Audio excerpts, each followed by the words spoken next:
এদিকে ভোটের মাঝেই রাজ্যে এনএসজির অ্যাকশন। ভারতীয় সেনার এলিট কমান্ডোরা হঠাৎ কেন সন্দেশখালিতে? প্রশ্ন তুলছে শাসক বিরোধী দুপক্ষই। কখন, কোথায়, কেন যায় এনএসজি, তার মধ্যেই লুকিয়ে রয়েছে উত্তর।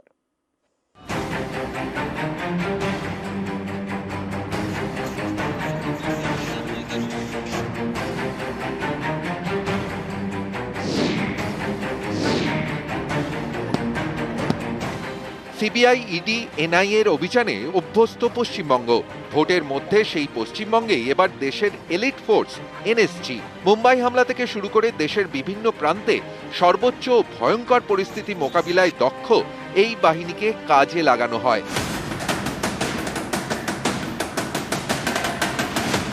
সেনাবাহিনী থেকে বেছে বেছে নেওয়া বিশেষ ট্রেনিং প্রাপ্তদেরই এই ফোর্সে নেওয়া হয়।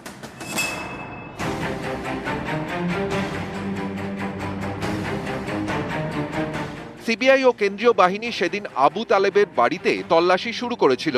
প্রথম দিকের ছবিটা দেখা যাচ্ছে হিটওয়েভ এক্সপ্লোসিভ ডিটেক্টর অথবা মেটাল ডিটেক্টর দিয়ে পরীক্ষা করা হচ্ছিল ঘরের আশপাশ ও বিভিন্ন প্রান্তে।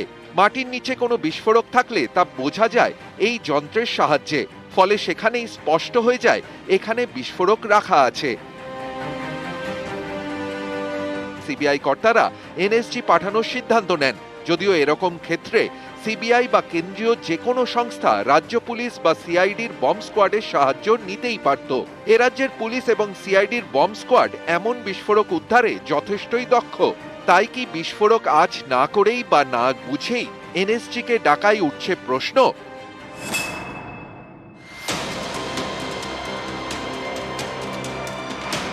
এনএসজির দক্ষতা বা যোগ্যতা নিয়ে প্রশ্ন তোলার কোনো জায়গা নেই, কিন্তু দেশের এলিট ফোর্সকে ব্যবহার করার নির্দিষ্ট জায়গা থাকা উচিত।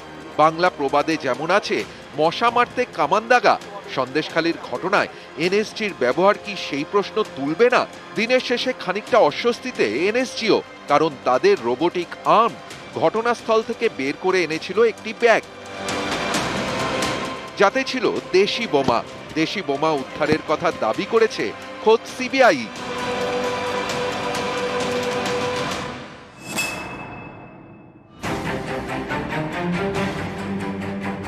দিল্লি থেকে খবর দেওয়ার পরই এনএসজির বম্ব স্কোয়াড চপারে করে একটি নির্দিষ্ট জায়গায় পৌঁছয়। সেখান থেকে গাড়ি করে তাদের নিয়ে যাওয়া হয়। প্রচন্ড গরমে অত্যাধুনিক যুদ্ধের সরঞ্জাম সহ এই বাহিনী ঘটনাস্থল পৌঁছানোর পর হতবাক হয়ে যান তাদের হাতে আসা দায়িত্ব দেখে। যদিও এ ব্যাপারে শৃঙ্খলাবদ্ধ বাহিনীর সদস্য হিসেবে কোনো মন্তব্য করতে চাননি। ফলে এখানেও প্রশ্ন, লক্ষ লক্ষ টাকা খরচ করে দেশের এলিট ফোর্সকে এই কাজে লাগানোর কারণ কি?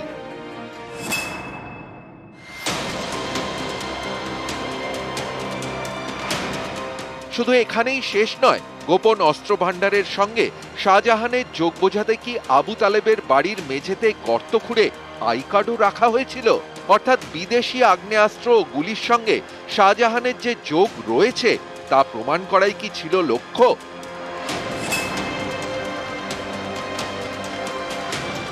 পুলওয়ামার ঘটনায় গোয়েন্দা ব্যর্থতার কথা উল্লেখ করতেই দেশদ্রোহিতার অভিযোগ ওঠে। এখানেও এনএসজিকে ডাকা এবং কাজে নামানো নিয়ে প্রশ্ন তুললে দেশদ্রোহিতার অভিযোগ উঠতেই পারে। নিউজ 18 বাংলা।